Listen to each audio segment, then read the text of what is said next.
Good morning, everyone. Welcome to Teeing Off with RevSportz. A lot went down yesterday, right from the Indian team's announcement for the Afghanistan T20I series to the second T20I between India women and Australia women. But before we get to discussing all that, I am Gargi Rao, and joining me today for this show are Shubhayan Chakravarti and Trisha Ghoshal.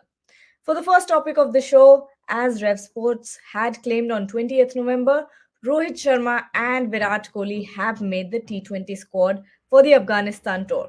Shubhayan, you had backed Rohit and Virat's inclusion in the team, but fans say youngsters should have been given a chance. What do you say to them? See, it's not the final T20 World Cup squad, so it's just the Afghanistan series squad, and I've been saying it repeatedly in our previous shows as well. That USA and West Indies will have pitches on the slower side. There you can't have all your seven batters as an aggressors or attackers.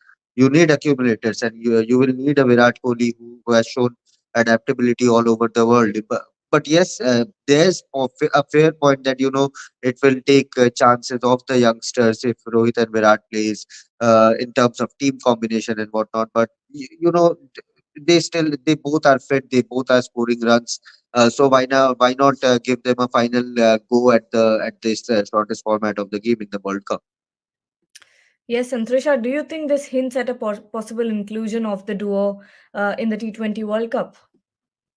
I'm sure, of course, they are being given this chance, and if they suit kind of um, the style of play rather that we want, in the T20 World Cup, then I'm sure we will see them in because let's not forget. I mean, the format was different, but Rohit has completely shown what he can do right at the top. With Virat, as Shubhayan said, I was in West Indies for the 2018 World Cup, and I have seen the pitches are, you would need accumulators because the pitches can be slow, they can turn as well. So that is Yeah, when you will need their experience because ultimately, when the match gets tied up, I think what happens, Gargi, at times you will agree with me that we forget that T20 is not only about going bang bang all the time. It is also a Yes. it also depends on the pitch. If it's a flat deck, you can try and score as many runs as you can, but otherwise you have to have a mixture of aggressor and accumulator. And do not forget the way Virat Kohli runs as well. So just yeah. because he doesn't hit the flashy sixes or boundaries doesn't mean that he's not scoring. Right. Gargi, I have a question. What do you think would be someone like an Yashashvi thinking? Because he has done well in T20s. Maybe the test didn't go well with him. Do you think this inclusion will bring in a bit of insecurity among the youngsters? No, I think not, because Virat Kohli and Rohit Sharma both have done enough to prove themselves in all formats across the game. And they didn't just become Virat Kohli and Rohit Sharma out of the blue.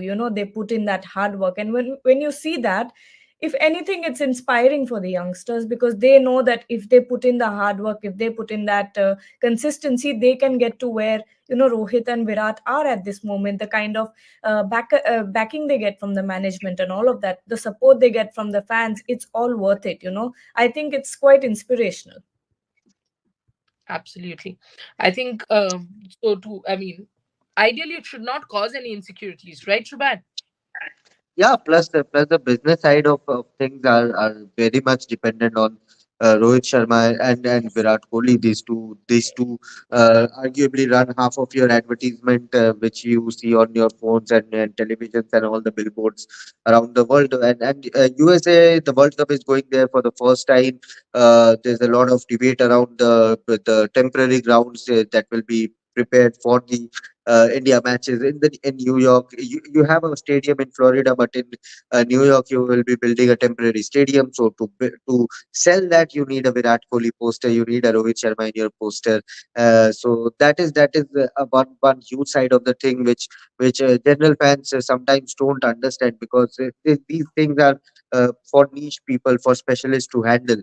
But yes, I don't think there has to be some sort of insecurity when Virat was also coming through. He also had to warm the bench and was not part of a playing 11 straight away. So it's part of the cycle for Yashasvi also. Maybe you never know, like what happened to Shubman during the ODI World Cup, and suddenly you had a position for 3 4 matches. So that could be the chance. You never know. I'm not saying that someone should get ill or someone should get injured, but there are always opportunities around the corner. Team can always go for a left-hander for a few matches as well. So you never know when chances crop up for you in between the tournament. Yes, and to be fair, Virat Kohli is returning to the T20 format after 14 months, if I'm not wrong. So there have been plenty of chances for the youngsters as well when we think about that. But among the up and coming youngsters, there's a reason why names like Rohit Sharma and Virat Kohli still remain. Take a look. We had claimed on 28th November on RevSportz that Rohit Sharma and Virat Kohli will be part of the World T20.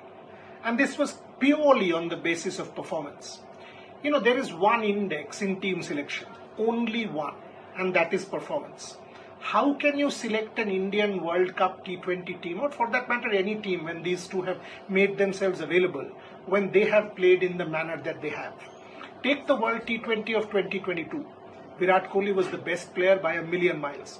That innings against Pakistan was one of the greatest ever knocks. Take Rohit Sharma's effort in the recently concluded 50 over World Cup. Every start was a T20 start. The captain was blazing away and he was setting the platform for Kohli to come and consolidate. So purely on the basis of performance, Rohit Sharma and Virat Kohli at this point in time walk into any team. If you want to drop someone and you say age, it's just not possible. With sports science, age is just a number. You know, if you see tennis, Novak Djokovic. If you see football, Luka Modric. You know, one can give example after example. Leo Messi is the greatest example. So Rohit Sharma and Virat Kohli have to be treated purely how good they are on current form and should they make the team.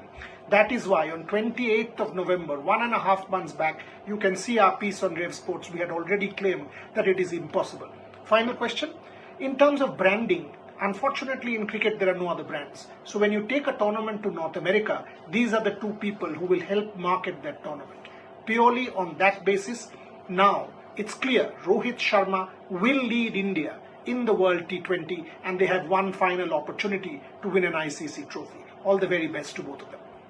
Jitesh Sharma gets a call up, but with Sanju Samson in the team, who do you think is a sure starter, Shubhan? Uh, if you have to ask me, then Jitesh will definitely start a few matches.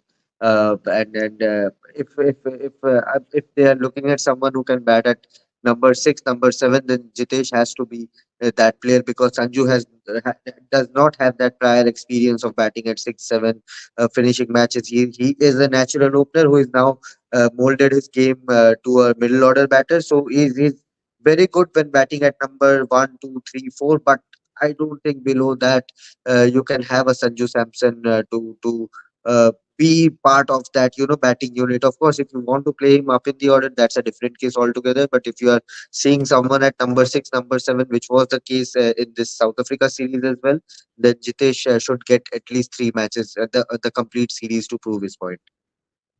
Absolutely. And Trisha, do you think did KL Rahul's exclusion take you by surprise? Not really. To be very honest, it did not take me by surprise at all. Because as I was mentioning about Rohit Virat also, I'll talk about the approach. KL Rahul's approach just doesn't seem T20 like, to be very honest. The problem is he is an accumulator. And when you talk about an accumulator, how many accumulators can you have? So then you will compare someone like a Virat is an accumulator and then Rahul is an accumulator. Now you will question yourself as to which one can you actually go for. And Hmm. there I Virat and Virat is way ahead of Rahul because also Virat, as I said, the running between the wickets, the continuous changing strike, and also the as a leader in the ground. Virat makes a lot of difference. We have seen that even in the test match, from asking Siraj to bowl an swinger to going and talking to Rohit continuously about what are the bowling changes he can make. And Rohit might agree with him, disagree with him, but to have that noise at times, it's good. But with KL, I think he's the more calm and composed ODI test match, the longer format player, and he's doing Hmm. very well for the team. So I'm not surprised. And honestly, if I was KL Rahul, I wouldn't have been disappointed either. Yeah. Yes, and we'll keep talking about cricket, but for the moment, take a virtual tour of the tabletop mountain in Cape Town with Shubhayan.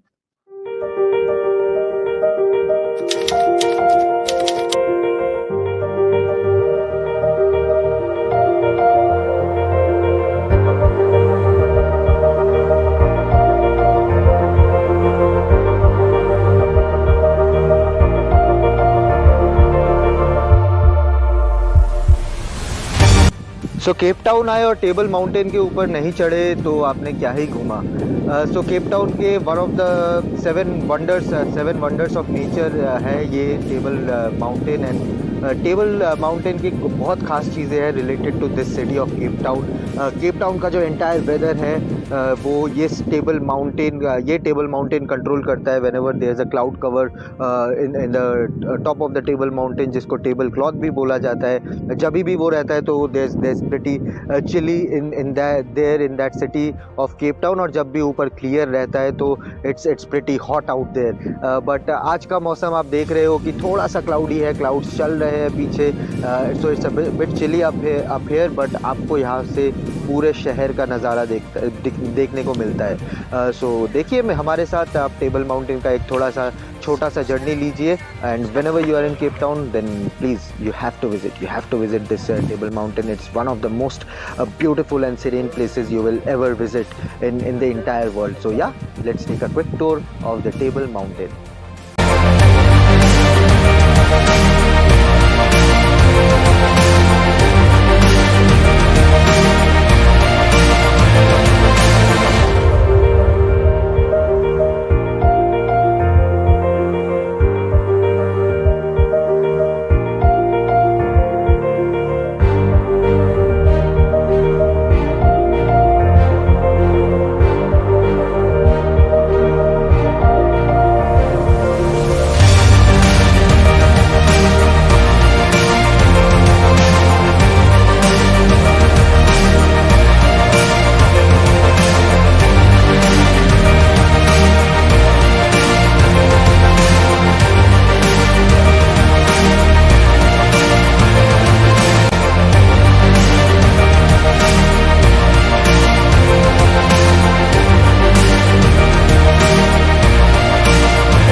Coming back to Indian women's cricket team now, after one dominating win against Australia in the first T20I, Australia turned the tables around and defeated India by 6 wickets in the second T20I.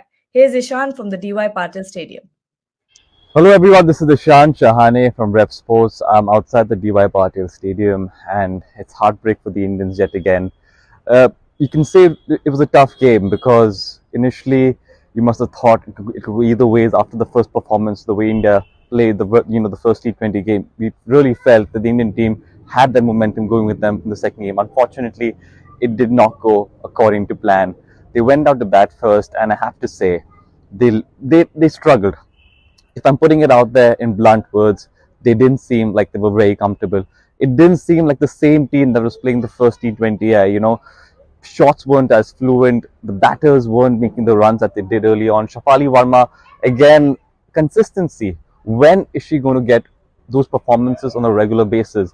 She got a brilliant 50 the last time. This time around, couldn't get the runs. But it's not enough, right? You want someone like Shafali Varma getting runs on a consistent basis. Smriti Mandhana, again, looked so good, looked so great.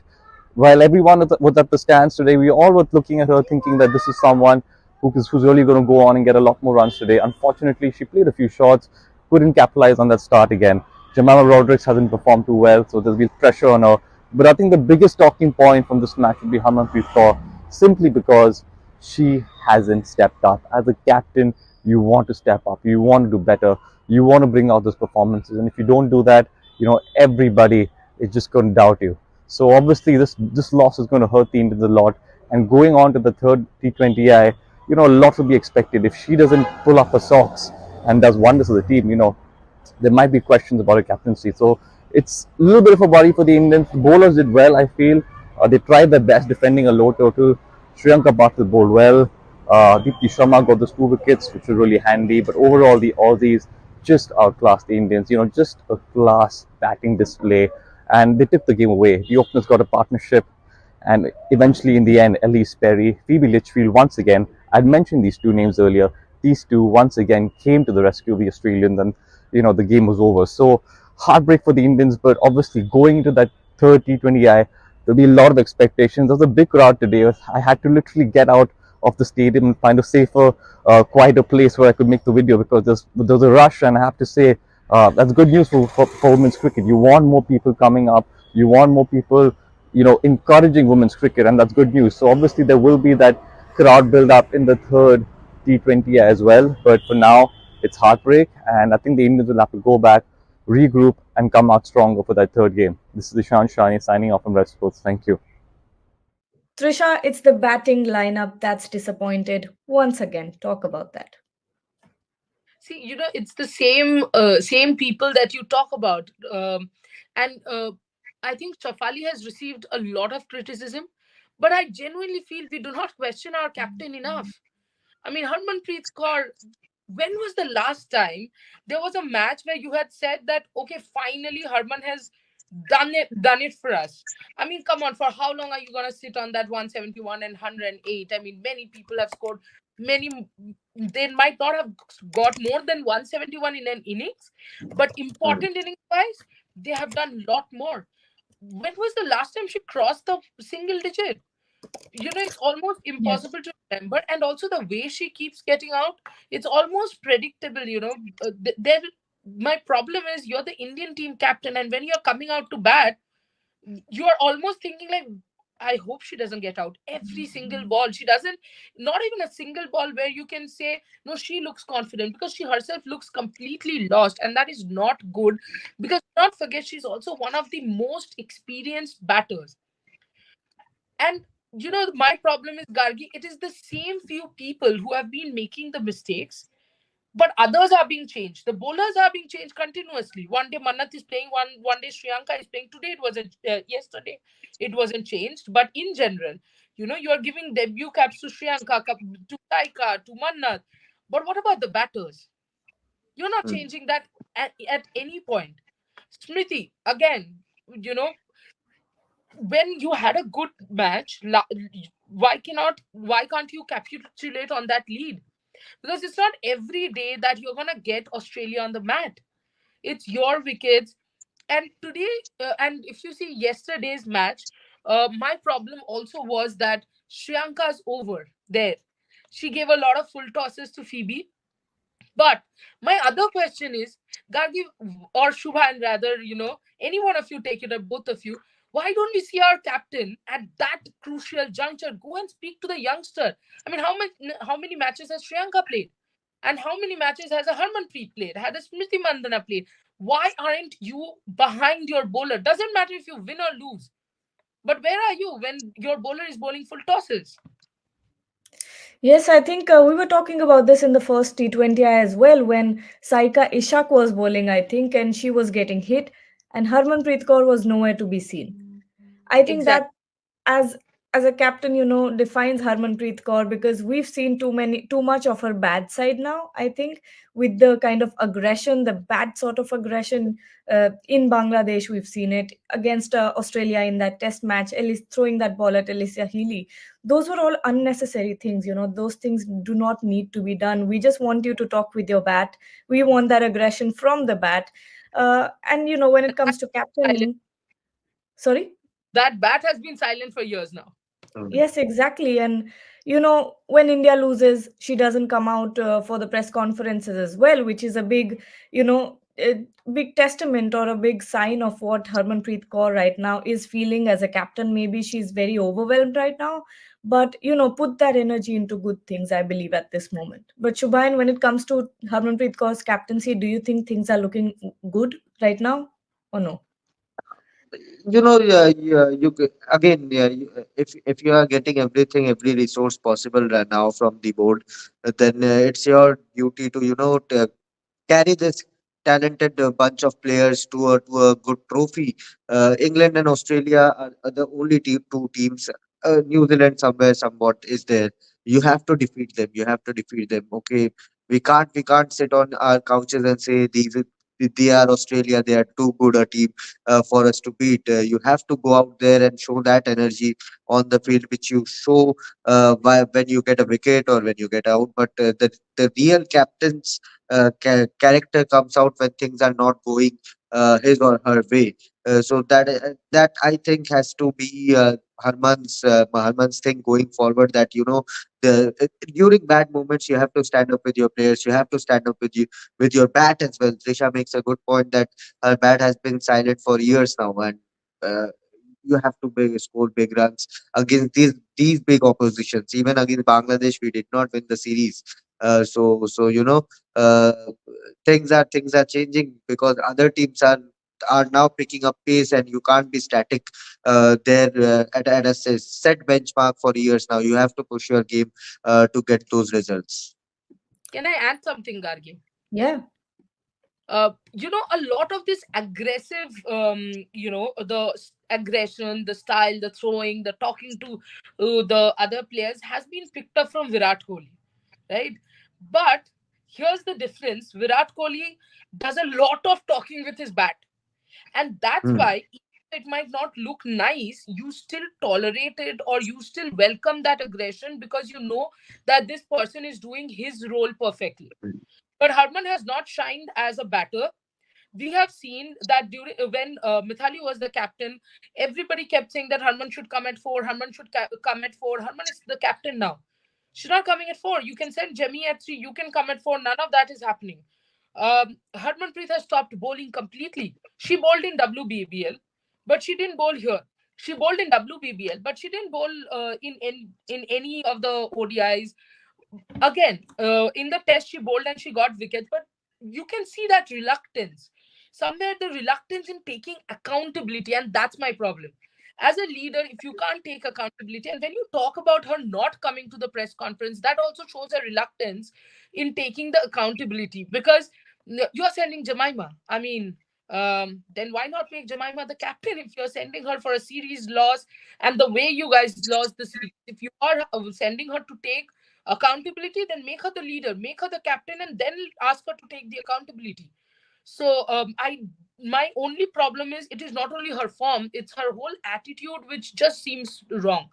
Lot of aggression, no accountability, and just no runs at all.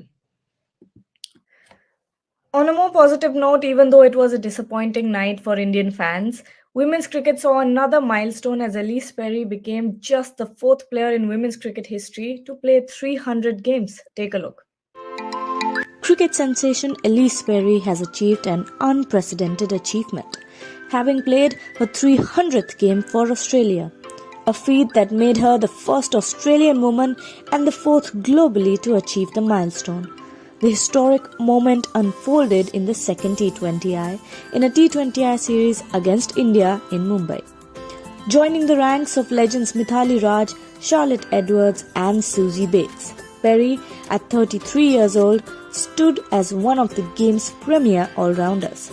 With a career spanning 12 years marked by outstanding form and fitness, Perry faced setbacks, notably tearing her hamstring during the 2020 T20 World Cup. A subsequent stress fracture in her back hampered her bowling in the 2022 World Cup final. Despite these challenges, Perry adapted and persevered. In a surprising turn of events, Perry was dropped from the Australia's playing 11 for the 2022 Ashes, but made a comeback during the Commonwealth Games, contributing to the gold medal-winning campaign.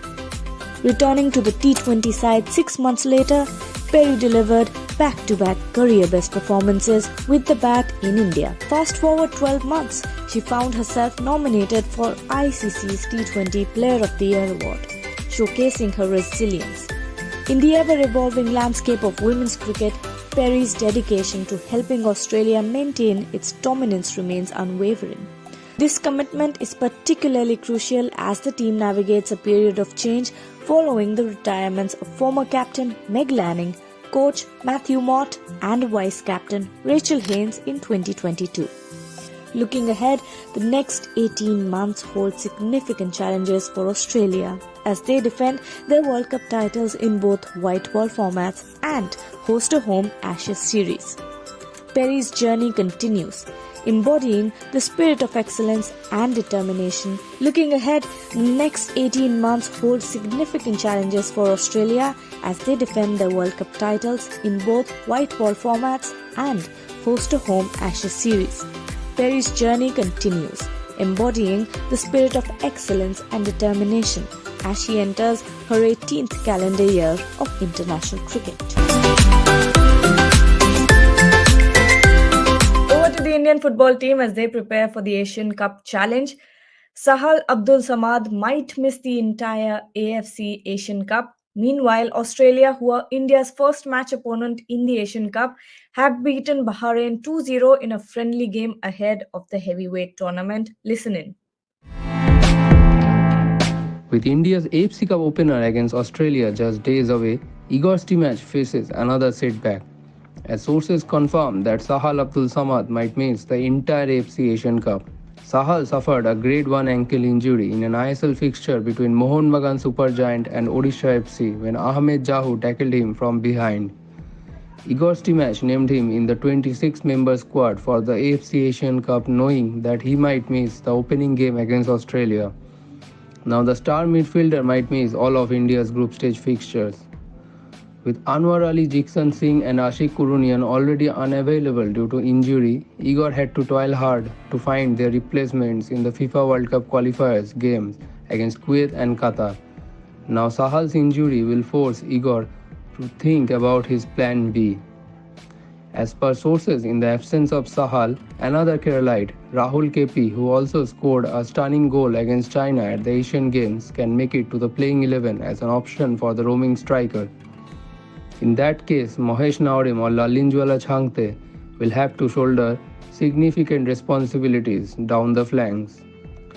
We could also see Akash Mishra, who generally plays as a left back for his ISL franchise in Mumbai City FC and also the national team, in a left midfield position to fill in the void left by Ashik Kurunian. Subhashish Bose can be seen as the left back behind Akash Mishra. Meanwhile, Australia beat Bahrain 2-0 in a friendly match ahead of the Asian Cup. Amin Benadi of Bahrain gifted an own goal to the Socceroos in the first half, while Mitchell Duke, who also scored in Australia's 1-0 win over Tunisia in the FIFA World Cup group stage fixture, scored in the 61st minute to hand Australia a comfortable 2-0 victory in Abu Dhabi. Apart from Duke, Craig Goodwin and Harry Soter also caught attention.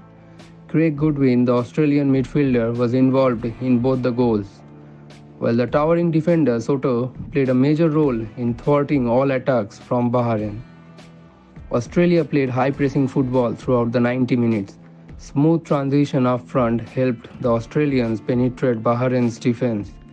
If India has to stun Australia, Chhangte and Mahesh will have a major role to play. As the Socceroos play with a high line of defense, India's pacey wing duo can exploit their weaknesses with counter-attacks.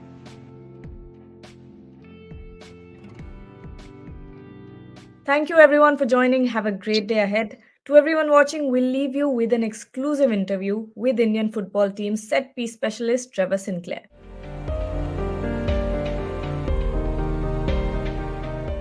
I'm learning things from him now over the last few days, and I thought I was quite well equipped. I go to see different people who used to train Cristiano Ronaldo in Manchester every year just to update my methods. Luca has opened my eyes to a different way.